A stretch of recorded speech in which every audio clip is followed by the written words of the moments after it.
In the dead silence of a packed Florida courtroom, a monster named Granville Ritchie stands before Judge Judy, his face twisted in cold defiance.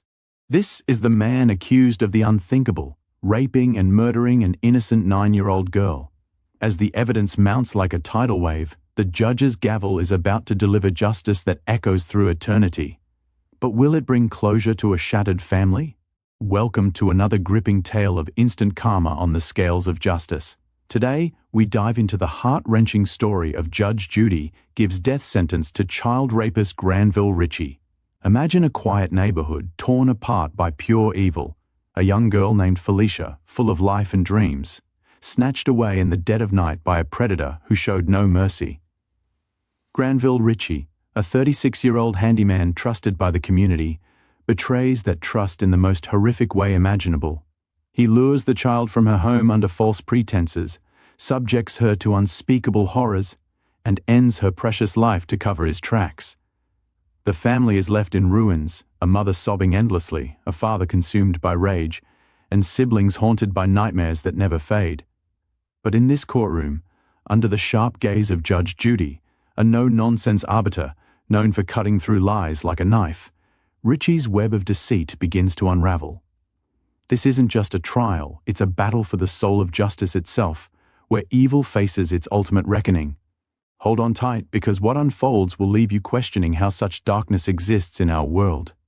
Granville Ritchie steps into the courtroom, his broad shoulders hunched under the weight of heavy chains that clink with every slow movement.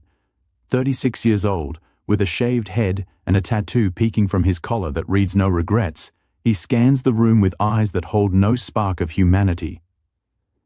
Dressed in an orange jumpsuit that hangs loose on his frame, he shuffles to the defense table, his lips curled in a faint smirk, as if this is all some minor inconvenience. The air thickens with tension as whispers ripple through the gallery. Family members of the victim clutch tissues, their faces pale and drawn, while reporters jot notes furiously. Ritchie slumps into his chair, crossing his arms, refusing to stand straight even as the bailiff calls for order. Judge Judy enters from her chambers, her presence commanding immediate silence. Petite but fierce, with wire-rimmed glasses perched on her nose and a robe that signifies unyielding authority. She takes her seat at the bench and peers down at the defendant. Her voice cuts through the room like thunder. "Mr. Ritchie, you are charged with the first-degree murder and sexual battery of 9-year-old Felicia Barnes. How do you plead?" Ritchie leans forward, his voice flat and emotionless. "Not guilty, Your Honor." A gasp echoes from the back, where Felicia's mother Tamara sits with her hands trembling. She buries her face in her husband's shoulder, unable to look at the man who destroyed their world. The prosecutor, a tall woman named Elena Vasquez with a stack of files in hand, rises to outline the case. She describes how Ritchie, a neighbor who often fixed things around the Barnes home, gained their trust over months. He mowed lawns, repaired fences, and even played catch with the kids in the yard. But on that fateful evening in September, he knocks on their door with a fabricated story about a lost puppy. Felicia, an animal lover with a collection of stuffed toys in her room, begs her parents to let her help search. They agree, thinking it's just around the block. Hours pass, and panic sets in. The search turns frantic. Neighbors comb the streets, police sirens wail through the night. The next morning, horror strikes. Felicia's small body is discovered in a shallow grave behind an abandoned warehouse, miles from home. Evidence points straight to Ritchie, his truck seen in the area, dirt under his nails matching the soil, and worst of all, traces of the child's blood on his clothes. But Ritchie denies everything, claiming he was home alone watching TV. As Vasquez speaks, Ritchie's demeanor shifts. He fidgets, tapping his fingers on the table, interrupting with objections that his lawyer quickly silences. "This is all a setup," he mutters loud enough for the jury to hear, earning a sharp rebuke from Judge Judy. "You will show respect in my courtroom, Mr. Ritchie, or I'll hold you in contempt." Tamara Barnes takes the stand first, her voice breaking as she recounts the last moments with her daughter. Felicia was a bright spark, top of her class, always drawing pictures of unicorns and dreaming of becoming a veterinarian. "She trusted everyone," Tamara says, tears streaming, "and he took advantage of that innocence." The jury shifts uncomfortably, some wiping their eyes. But Ritchie shows no remorse. He stares at the floor, avoiding the family's gaze, whispering to his attorney with a casual shrug. When asked if he has any questions for the witness, his lawyer declines, but Ritchie blurts out, "She's lying. I never touched that kid." The courtroom erupts in murmurs, and Judge Judy slams her gavel. "One more outburst, and you're out of here." Why would a man with no prior record snap into such monstrosity? The prosecution hints at a darker past, rumors of previous complaints dismissed for lack of evidence. As the session drags on, more details emerge. Felicia's favorite pink backpack found discarded in Ritchie's garage, her fingerprints on his tools. The heartbreak builds, layer by layer, painting a picture of a predator who hid in plain sight. Drop a comment below if you've ever felt that gut-wrenching fear for a loved one's safety. It reminds us why justice must prevail. The day wears on with preliminary arguments, but Ritchie's arrogance only grows. He rolls his eyes during a forensic expert's testimony about DNA matches, as if bored by the proceedings. Judge Judy warns him again, her tone laced with disgust. "This isn't a game, Mr. Ritchie. A child's life was stolen." As the chapter closes, the prosecution promises video evidence that will seal his fate. But just as they prepare to play it, Ritchie stands up abruptly, pointing at the Barnes family. What he says next shocks everyone to their core, turning the trial into pure chaos.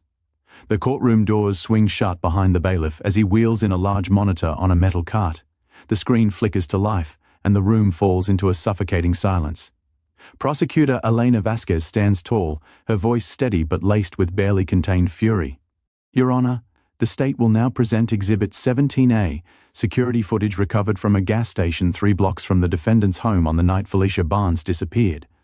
Judge Judy nods once, sharp and final. "Proceed." The lights dim. The first video begins to roll. Time-stamped 7:42 p.m. The grainy footage shows Granville Ritchie pulling up in his beat-up silver pickup. He steps out, glances around, then opens the passenger door. A small figure in a bright pink hoodie climbs down. "Sir." Barnes, clutching her unicorn backpack, smiling up at the man she trusted. Ritchie places a hand on her shoulder, guiding her inside the store. 37 seconds later they emerge. He buys her a cherry slushie. She skips beside him, sipping happily, completely unaware of the darkness waiting. Gasps ripple through the gallery. Tamara Barnes lets out a broken cry that slices straight through every heart in the room. The second clip is worse. 11:19 p.m. The same truck speeds past a traffic camera near the abandoned warehouse district. The passenger seat is empty. Ritchie is alone, headlights off, driving like a man who knows exactly what he's done. Vasquez doesn't stop there. She calls forensic technician Marcus Reed to the stand. Reed lays out photographs on the evidence table, tiny fingerprints lifted from the inside of Ritchie's truck door, matching Felicia's perfectly. A single strand of her hair tangled in the seatbelt buckle. Soil samples from the shallow grave, matching the red clay caked into the wheel wells of the truck. And then the worst, traces of Felicia's blood found soaked into the fabric of the passenger seat, hidden beneath a blanket Ritchie tried to bleach. The jury stares at the images projected on the screen. One woman covers her mouth. A man in the back row clenches his fists so hard his knuckles turn white. Vasquez turns to the defendant. "Mr. Ritchie, can you explain why a 9-year-old girl's blood was found in your vehicle the very night she vanished?" Ritchie shrugs. Actually shrugs. "Kids bleed. Maybe she cut herself earlier that week when I was fixing their fence. I don't remember every little thing." Judge Judy's eyes narrow to slits. "Answer the question directly, Mr. Ritchie. Were you or were you not with Felicia Barnes after 8 p.m. on September 12th? He leans back, smirking again. "I want to help find who really did this, Your Honor. But I can't if everyone keeps pointing fingers at me." The prosecutor produces the final piece. Ritchie's own cell phone records. Tower pings place him within 200 yards of the warehouse at 11:47 p.m. A text message sent from his phone at 12:03 a.m. to an unknown number reads, "It's done. Don't call me again." Vasquez lets that hang in the air like smoke. "Who are you texting, Mr. Ritchie? Who else knew it was done?" His lawyer jumps up with objections, but Judge Judy waves him down. The damage is already complete. How can any human being look at a terrified child and choose evil? That question burns in every mind as the evidence piles higher than a mountain. Felicia's father, Daniel Barnes, sits rigid in the front row, tears carving silent tracks down his face. He hasn't slept in months. His little girl's bedroom remains untouched. Teddy bears lined up on the bed, waiting for a hug that will never come. Like this video, if raw courtroom evidence like this makes your blood boil. Justice demands we never look away. As the session breaks for lunch, reporters swarm the hallway, but inside the courtroom, Ritchie whispers something to his attorney that makes the man go pale. Whatever he just said, the lawyer refuses to repeat it. When court resumes, Felicia's older sister takes the stand with a secret she's kept for 2 agonizing years, and what she reveals destroys the last shred of Ritchie's defense. The afternoon bell rings and the courtroom doors seal shut once more. Every seat is taken. People stand 3 deep along the back wall. The air itself feels heavy, like the building is holding its breath. Judge Judy gavels the room to order. The state calls Kayla Barnes to the stand. A 16-year-old girl rises from the second row. Kayla is Felicia's big sister, tall for her age but fragile today, wearing a simple black dress and clutching a small silver low ticket that holds a photo of the two of them smiling on a swing set. Her steps are slow, almost floating, as if the floor might disappear beneath her. When she reaches the witness box, she places her hand on the Bible and swears to tell the truth, but her voice cracks on the last word. Prosecutor Vasquez approaches gently. Kayla, in your own time, tell the court what you told detectives 3 weeks ago. Kayla's eyes flood instantly. She looks straight at Granville Ritchie for the first time. He meets her gaze with that same cold smirk, and something inside her snaps wide open. He started with me, she says, barely above a whisper, then louder, trembling with rage. 2 years ago, when I was 14, he'd come over to fix things for Mom and Dad. One day they were at work. He cornered me in the laundry room. He touched me. Here, she presses a shaking hand to her chest, and told me if I ever said anything, he would kill Felicia while I watched. The gallery explodes in sobs and shouts. Judge Judy slams the gavel so hard the wood cracks. Order! I will clear this courtroom! But Kayla isn't finished. Tears pour down her face as the words tumble out faster. I believed him. I was terrified. So I stayed quiet. I let him keep coming around. And because I was a coward, my baby sister is dead. She turns to her parents in the front row. Mom, Dad, I'm so sorry. I thought I was protecting her. I thought if I just endured it, he'd leave her alone. I was wrong. I was so wrong. Tamara Barnes collapses forward, wailing her daughter's name. Daniel catches her before she hits the floor, his own body shaking with silent, violent sobs. Ritchie finally loses the smirk. He stands up, chains rattling. She's lying. She came on to me. Little tease always. Judge Judy's voice roars like thunder. Sit down and shut your mouth, Mr. Ritchie, or I will have you gagged for the remainder of this trial. 2 deputies force him back into his seat. His chest heaves, face red, eyes wild. For the first time, fear flickers across his features. Vasquez produces Kayla's old diary, seized with a warrant. Page after page details the grooming, the threats, the assaults. Dates match perfectly with days Ritchie was at the house doing repairs. Medical records from a clinic visit Kayla hid from her parents show injuries consistent with her story. Kayla lifts the locket around her neck, opens it, and holds it toward the jury.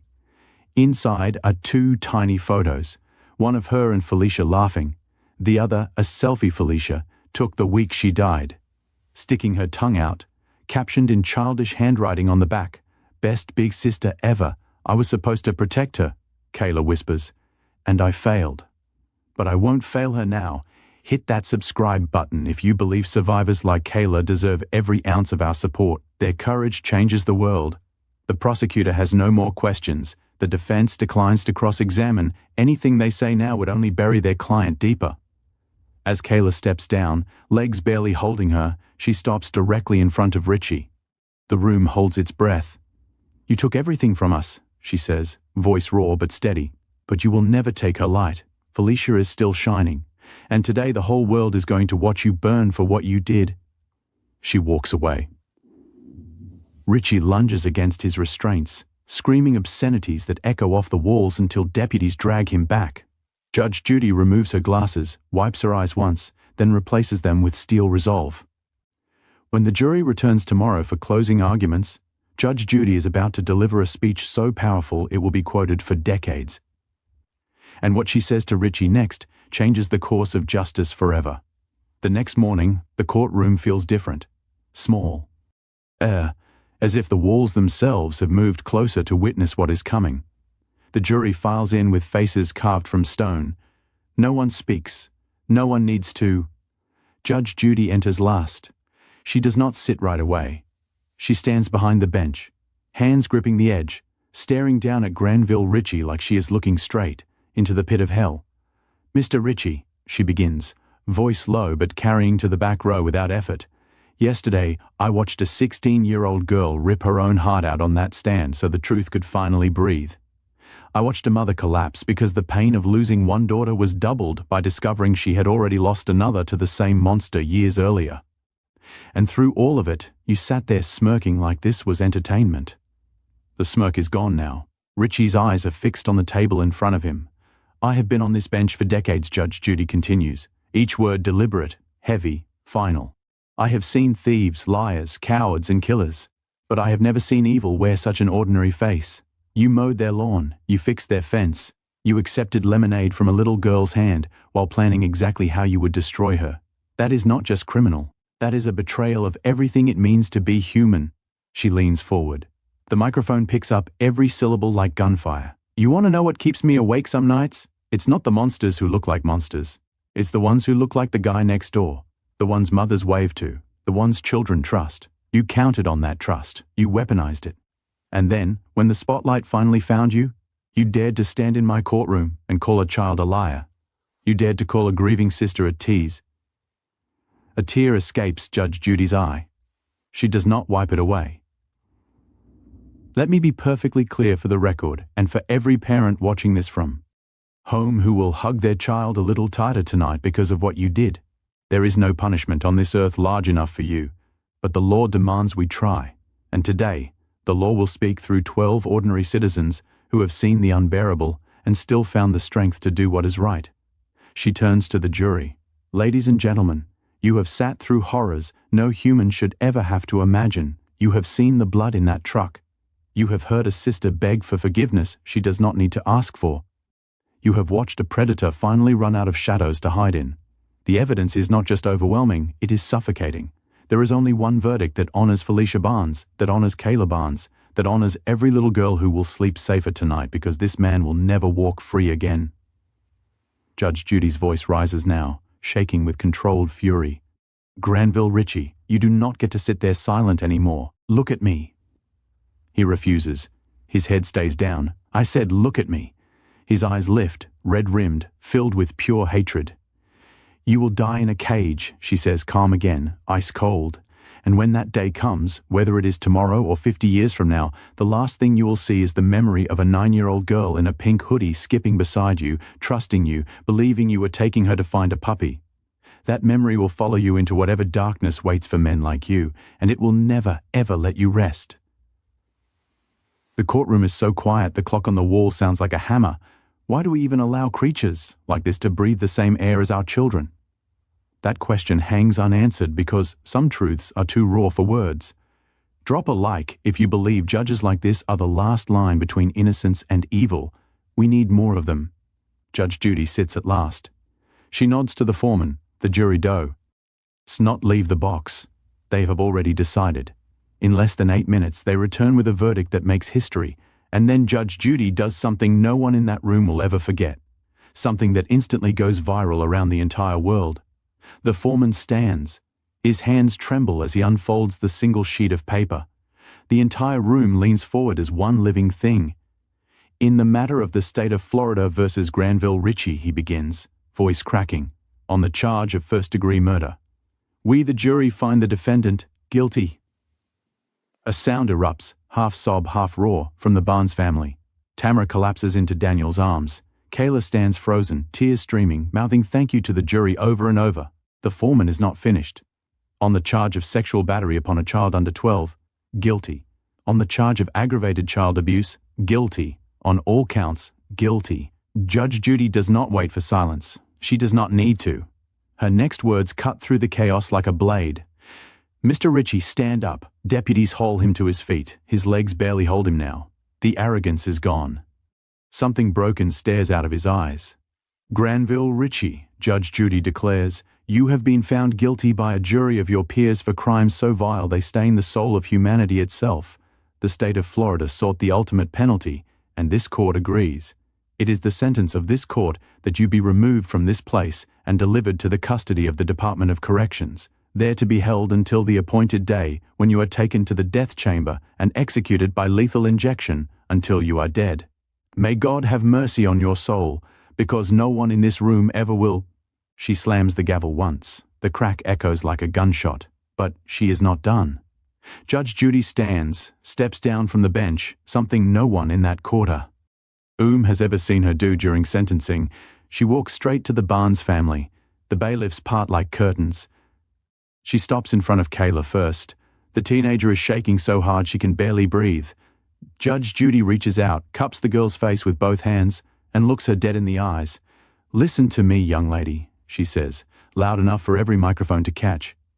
"You are not the reason your sister is gone. You were a child. He was the adult. He was the monster. You survived him. You spoke for her when she could not. Because of your courage today, no other little girl will ever suffer at his hands again. You are not broken. You are unbreakable. And Felicia is so proud of you right now." Kayla collapses into the judge's arms, sobbing like the child she was never allowed to be. Judge Judy holds her tight, tears falling freely down her own cheeks. Then she moves to Tamara and Daniel. She takes their hands in hers. "Your daughter's light has not gone out," she tells them. "It is burning in this courtroom today. It is burning in every parent who will watch this and hold their babies closer tonight. It is burning in Kayla's heart, and it will burn forever." She turns back to the gallery, to the cameras, to the world, to every predator hiding behind a smile. "Your time is over. We see you now. We will name you. We will stop you. And we will never, ever look away again." The room erupts in thunderous applause that shakes the walls. Reporters are openly weeping. Jurors stand and clap. Even the court stenographer wipes her eyes. Hit that subscribe button right now if you believe justice like this is worth fighting for every single day. Granville Ritchie is dragged away screaming, but no one hears him anymore. His voice is already dead. In the hallway outside, strangers hug the Barnes family. A GoFundMe for Kayla's therapy and college explodes past $1 million in hours. News channels play Judge Judy's speech on loop for weeks. Law schools make it required viewing. Parents name their daughters Judy in her honor, but bar a D somewhere, in a quiet bedroom with unicorn wallpaper that will never be taken down. A little girl's favorite pink hoodie hangs in the closet, waiting. Bar B T. It is no longer waiting in darkness. F. Felicia's light won the war. The monster is gone forever, and love, raw, fierce, unbreakable love, is what remains. This is the power of truth spoken without fear. This is what happens when good people refuse to stay silent. Thank you for standing with the Barnes family today, for feeling every second of their pain and their triumph. If this story moved you, if it made you angry, if it made you cry, if it reminded you to hold your loved ones a little tighter tonight, do 4 things right now. BRS, ash that like button. H, T, subscribe and the bell so you never miss another story of real justice. D, OPA, comment below and tell me whose strength in this story will you carry with you. A, D, share this video with someone who needs to remember that evil loses when good people stand up. W, I'll see you in the next one. Stay strong, stay kind, and never stop fighting for the children.